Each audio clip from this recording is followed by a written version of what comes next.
السلام عليكم.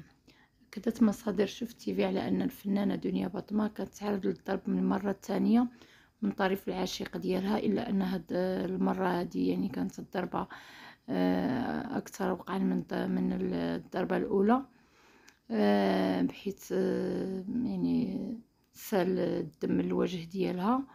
وأفادت المصادر ذاتها أن عائلة الشاب التطواني عاشق دنيا الباطمة غير راضيين على العلاقة اللي كتجمعهم مع بعضياتهم، خصوصا أنه اللي كيتلقاو فيه كينتهي بنهاية يعني مأساوية، دايما كيكون فيها الضرب.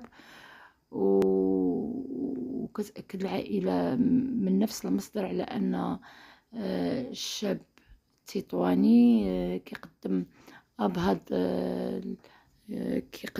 أبهض الهدايا للفنانة دنيا باطمة.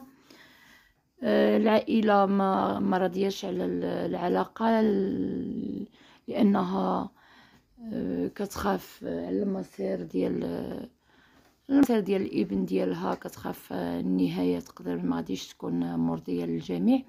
وأكيد الكل كيعرف أن دنيا باطمة يعني إنسانة قوية، وإنسانة ما يمكنش تسمح بالغلط في حقها لمرات عديدة.